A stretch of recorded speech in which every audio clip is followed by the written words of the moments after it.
मित्रांनो, स्वाभिमान शोध अस्तित्वाचा या मालिकेच्या आजच्या भागात आज आपण बघणार आहोत. पल्लवी आणि शांतनू दोघेही गप्प असतात तेव्हा पल्लवी म्हणते की शांतनू, मीच विभा काकूंना बाहेरून कडी लावायला सांगितली होती. कारण मला खरंच बोलायचं तुमच्याशी. मी समोर आल्यावर तुम्ही सतत मला टाळताय. आपल्यात काहीच बोलणं होत नाही आणि मला खरंच त्याचा त्रास होतोय. तेवढ्यात विभावरी दाराच्या बाहेरून आवाज देते की पल्लवी आणि शांतनू, मी तुमच्यासाठी दूध आणि फळं घेऊन आली आहे. शांतनू लगेच दरवाजाजवळ जातो. दरवाजा उघडण्याचा प्रयत्न करत असतो. तो विभावरीला म्हणतो की विभा काकू, दार उघड. मला माहिती आहे तू बाहेर आहेस, दार उघड प्लीज. तेव्हा पल्लवी आवाज देते की विभा काकू. तेव्हा विभावरी म्हणते की पल्लवी, तू आहेस का दारापाशी? तेव्हा पल्लवी हो असं म्हणते. शांतनूच्या लक्षात येतं की विभावरी फक्त पल्लवीचंच ऐकते. मग शांतनूला राग येतो आणि तो बाजूला होतो. पल्लवी म्हणते की विभा काकू, दाराजवळ मीच आहे, उघडा दार. मग विभावरी दार उघडते. फळं आणि दूध पल्लवीच्या हातात देते. पल्लवी पुन्हा दरवाजा लावून घेते तेव्हा मेघना पुन्हा बाहेरून कडी लावून घेते. शांतनू म्हणतो की हा काय वेडेपणा चाललाय, मला कळतच नाहीये. पल्लवी शांतनूसाठी फळं कापून देते आणि म्हणते की प्लीज खाऊन घ्या शांतनू, अन्नावर का राग काढताय? आता उत्तरही देणार नाहीत का मला? शांतनू काहीच रिस्पॉन्स करत नाही. तेव्हा पल्लवी पुन्हा एकदा ते फळं आवरून ठेवते, दूध झाकून ठेवते आणि म्हणते की राहू द्या, आणि रुसून बसते. शांतनू तिला बघतो. शांतनू तिला रागवलेलं बघून तो एक सफरचंदाची फोड खायला सुरुवात करतो. हे बघून पल्लवीला देखील समाधान वाटतं. ती म्हणते, इतकं प्रेम आहे तुमचं माझ्यावर, तुमच्या प्रत्येक कृतीतून मला ते जाणवतं. तरीही तुम्ही असे का वागताय माझ्याशी? का हा अबोला? शांतनू, प्लीज असं काही करू नका. प्लीज एकदा तरी बोला माझ्याशी, मला खरंच त्रास होतोय. तेव्हा शांतनू म्हणतो की का? तुला का त्रास होतोय? बरोबर आहे तुझं, प्रेम आहे, फक्त माझ्या बाजूने, एकतर्फी. तुला काय फरक पडतो? तेव्हा पल्लवी म्हणते की माझं प्रेम नाही आहे असं तुम्हाला म्हणायचं आहे का? शांतनू पुन्हा एकदा ती सफरचंदाची फोड खाली ठेवतो. तेव्हा पल्लवी म्हणते की ठीक आहे, मी काहीही बोलत नाही, तुम्हीही काही बोलू नका, पण प्लीज तुम्ही आता खाऊन घ्या. उपास आहे तुमचा, उगीच त्रास व्हायला नको. मग शांतनू पुन्हा एकदा सफरचंद खायला लागतो. तेव्हा पल्लवी म्हणते की आज आपलं बोलणं झाल्याशिवाय मी कुठेही हलणार नाही. मग दिवसभर इथं खोलीतच थांबावं लागलं तरीही चालेल. तर मित्रांनो, आजचं आपल्या स्वाभिमान आर्मीचं लाईकचं टार्गेट असणार आहे 800 लाईक्स. तर व्हिडिओला नक्की लाईक करा आणि लाईकसोबत सबस्क्राईब देखील करा, कारण तुमचा एक सबस्क्राईब आमचा आत्मविश्वास वाढवतो. इकडे तावडे सूर्यवंशींच्या घराजवळ आलेला असतो. तो म्हणतो की या सूर्यवंशींसाठी जीव धोक्यात घातला मी. पोलिसांचे फटके सहन केले आणि आता हे माजलेत. मला डांबून ठेवता काय? कोणती पल्लवी, तिला घाबरता ना तुम्ही? आता तिला भेटून सगळं सांगून टाकेल आणि तुमची वाट लावेल. पण तिला ओळखायचं कसं? कोणीतरी येईलच घरातून. इकडे शांतनू त्याचं दूध देखील संपवतो. तेव्हा पल्लवी म्हणते की शांतनू, एकदा बघा तरी माझ्याकडे. तुम्ही म्हणालात फक्त तुमच्या बाजूने एकतर्फी प्रेम होतं, माझं तुमच्यावर प्रेम नव्हतं का? आणि तुम्ही म्हणताय ते जरी खरं असलं तर तुमच्याशी बोलण्यासाठी मी एवढी तडफडले असते का? शांतनू उठून उभा राहतो, जायला लागतो. तेवढ्यात पल्लवी थांबवते आणि शांतनूला मिठी मारते आणि म्हणते की शांतनू, प्लीज असं करू नका. प्लीज मला तुमच्यापासून दूर करू नका. मी खरंच नाही जगू शकत. माझं खरंच खूप प्रेम आहे तुमच्यावर. मला खूप काही बोलायचं आहे तुमच्याशी, खूप काही सांगायचं आहे तुम्हाला. माझी खरंच खूप घुसमट होतीये. पल्लवी हात जोडून म्हणत असते की शांतनू, प्लीज माझ्याशी बोला. माझ्याबद्दल खूप सारे गैरसमज करून घेतलेत. तुम्हाला त्रास होईल, तुम्हाला मुद्दाम त्रास होण्यासाठी मी खरंच कधी असं वागणार नाही. मी जे वागले त्यासाठीही काही कारणं होती. घरच्यांची, तुमची काळजी वाटल्याशिवाय मी कधीच असं करणार नाही.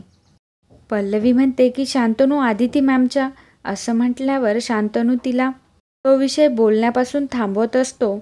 तेव्हा पल्लवी म्हणते की कधी ना कधी या विषयावर बोलावंच लागेल ना शांतनू. एकदा माझं म्हणणं तर ऐकून घ्या. एकदा आदिती मॅमला देखील समजून घ्या. तुमच्या मनात जी त्यांच्याबद्दल इमेज आहे ती खोटी आहे, चुकीची आहे. मी ओळखते त्यांना, त्या खूप चांगल्या आहेत.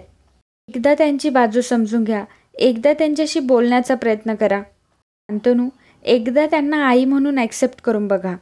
सगळ्याच गोष्टी खूप सोप्या होतील तुमच्यासाठी. पल्लवी शांतनूचा हात हातात घेते आणि म्हणते की शांतनू, तुमची ही अस्वस्थता कमी व्हावी, तुमचं आयुष्य सुखी व्हावं म्हणूनच कदाचित देवाने हे माझ्या हातून घडवून घेतलंय. तुमची आणि तुमच्या आईची भेट व्हावी हे कदाचित देवाच्याच मनात असेल. तुम्ही एकदा त्यांना समजून घेण्याचा प्रयत्न करा ना प्लीज. शांतनूला मात्र राग असह्य होत नाही.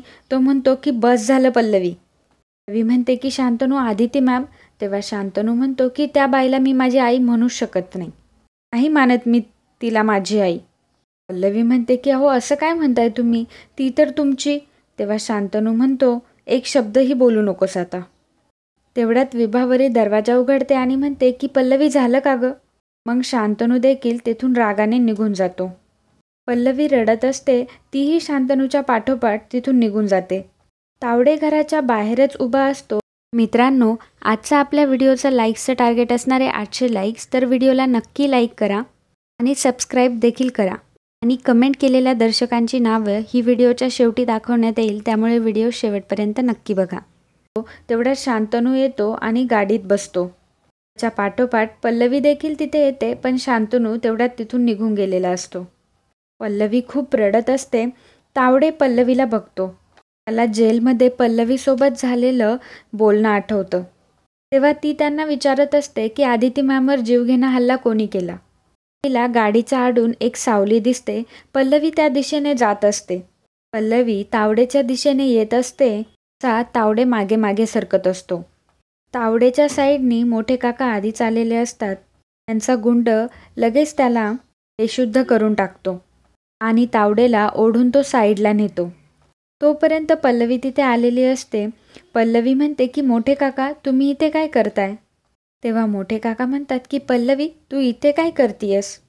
पल्लवी इकडे तिकडे बघत असते, पण तिला काहीच भेटत नाही. पल्लवी म्हणते की तेच मी तुम्हाला विचारणार होते मोठे काका, तुम्ही असे इथे उभे का आहात? तेव्हा मोठे काका म्हणतात, मनातच म्हणतात, अच्छा, म्हणजे हिने काहीच बघितलेलं नाही आहे. मोठे काका म्हणतात की मी कुठे उभं राहायचं, काय करायचं हा माझा प्रश्न आहे. आणि आता हे मी तुला विचारून ठरवायचं का? तू समजायला काय लागली ग स्वतःला? तू काहीही करायचं आणि जाब दुसऱ्याला विचारायचा. ही काय पद्धत झाली का? तेव्हा पल्लवी बोलायला जाते. मोठे काका लगेच ड्रायव्हरला बोलवून गाडीत बसतात आणि तिथून निघून जातात. ते गेल्यावर पल्लवी म्हणते की असे विचित्र का बोलत होते हे, आणि एवढं चिडायला काय झालं अचानक? मी तर सहजच विचारलं. इकडे प्रदीप तावडेला शोधण्यासाठी धावाधाव करत असतो. त्याचे गुंड देखील तावडेला शोधत असतात. तेव्हा प्रदीपला मोठ्या काकांचा फोन येतो. प्रदीप म्हणतो की आता दादा कशाला फोन करताय? आत्ताच म्हणाले गोडाऊनवर येतो. आता ते इथं आले तर काय होणार? त्यांना जर कळलं की तावडे पळालाय ते जीव घेतील माझा. तेव्हा मोठे काका म्हणतात की हा प्रदीप मुद्दाम फोन उचलत नाहीये. एवढं बजावूनही शेवटी हलगर्जीपणा केलाच यांनी. आता येऊ दे गोडाऊनमध्ये, त्याला बघतोच त्याच्याकडे. इकडे तावडेला पुन्हा बांधून ठेवलेलं असतं. मोठे काका त्याच्यात जोरात थोबाडत देतात आणि म्हणतात की आमच्या घरी जातोस, एवढी हिंमत तुझी? मोठे काकांचा गुंड त्याला परत मारतो. तेवढ्यात प्रदीप तिथे येतो. तेव्हा मनात विचार करून याला शोधून काढलेलं दिसतंय. त्यासाठीच दादा मगाशी फोन करत असणार. प्रदीप मोठ्या काकांसमोर तावडेवर जोरात ओरडतो आणि म्हणतो की अरे तावडे, नालायक, हलकट, पळून जातोस काय? तेव्हा मोठे काका प्रदीपला समोर घेऊन त्याच्या जोरात ठेवून देतात. प्रदीप जोरात खाली पडतो. प्रदीप म्हणतो की दादा. तेव्हा मोठे काका म्हणतात, दादा काय दादा? याची जबाबदारी तुझ्यावर टाकलेली असून सुद्धा तो इथून पळून जातो आणि आता मी याला शोधून आणल्यानंतर तुझी ही नाटकं? माझा कॉल देखील घेतलेला नाहीयेस तू. प्रदीप. मित्रांनो, आजचा आपल्या व्हिडिओचा लाईक्सचं टार्गेट असणारे 800 लाईक्स, तर व्हिडिओला नक्की लाईक करा आणि सबस्क्राईब देखील करा. आणि कमेंट केलेल्या दर्शकांची नावं ही व्हिडिओच्या शेवटी दाखवण्यात येईल, त्यामुळे व्हिडिओ शेवटपर्यंत नक्की बघा. बोलायला जाणार तेवढ्यात मोठे काका म्हणतात की तोंडातून एक शब्दसुद्धा काढू नकोस. हा गोडाऊनमधून पळून गेलाय हे तुला आधीच समजलं होतं की नाही? तेव्हा प्रदीप म्हणतो की हो. मोठे काका म्हणतात, मी मग सकाळी बाहेर पडताना मला काय सांगितलंस? तू का सांगितलं नाही मला? तेव्हा प्रदीप म्हणतो की मला खूप भीती वाटली दादा.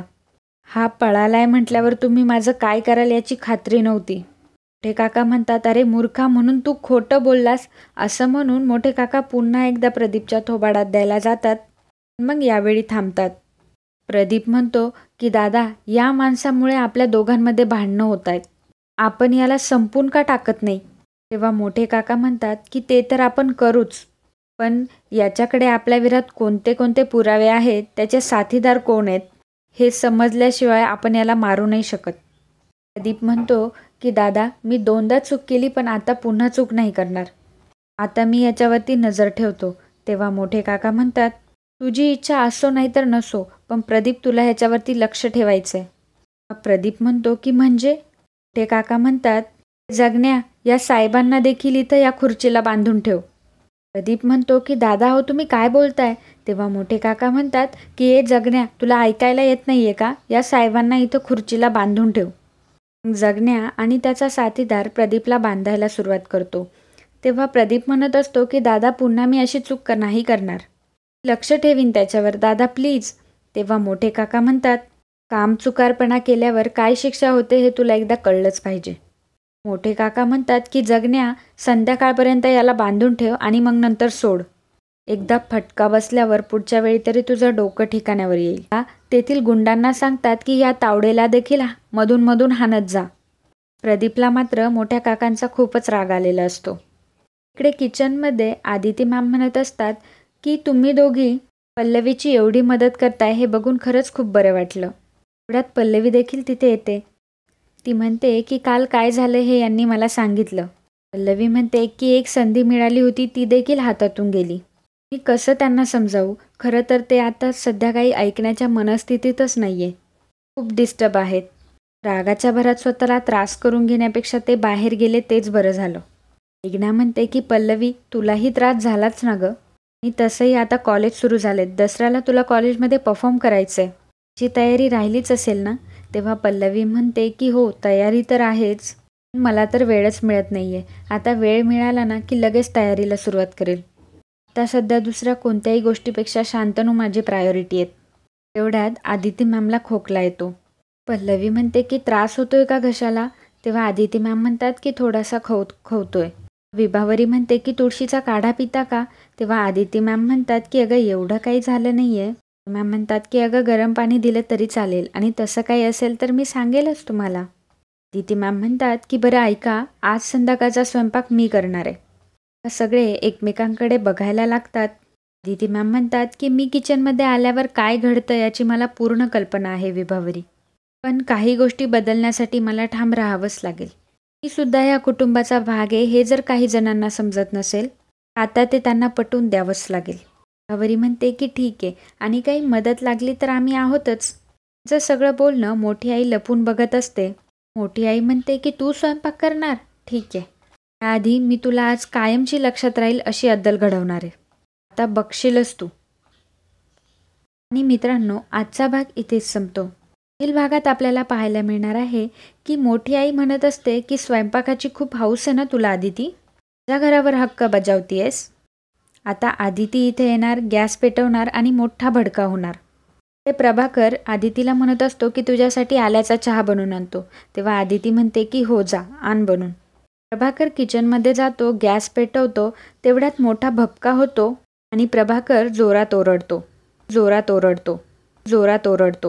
मित्रांनो, शनिवारच्या एपिसोडमध्ये सुलोचना राठोड, मीना सूर्यताल, रेश्मा पवार, प्रदीप ठक्कर, अशोक सिनकर, नंदा मोहिते, मोहिनी लोतीलकर, सुधाकर सादळे, भाग्यश्री दरगड, बीना परांजपे, गीता पाटील, शीतल पाटील, तिरुपा नाडकर्णी, सप्ताळ विजय, गौरी यादव, राव बांबळे, पांडुरंग राणे, तनुजा शोकालकर, प्रताप पाटील, रेखा पाटील, अलका दळवी, दीपा गाडगे, आनंद केसवानी, नमिता लोलायकर, योगेश वेंसाळी, मयुरी चौगुले, कैलास जाधव, भाग्यश्री कोठारे, स्मिता बक्षी, वंदना तांबडे, संतना, छाया जगताप, श्रेया काळे, विस्मया लिंगायत, रवींद्र वायकोळे, मुकुंद कुलकर्णी, दिनेश पाठक, गौतम कदम, मंदारवी बोधाटे, स्मिदा काझी, इला कोराणे, पूनम पाटील, गीता चंदर, निकिता दोशी यांनी व्हिडिओला कमेंट केल्याबद्दल खूप खूप धन्यवाद.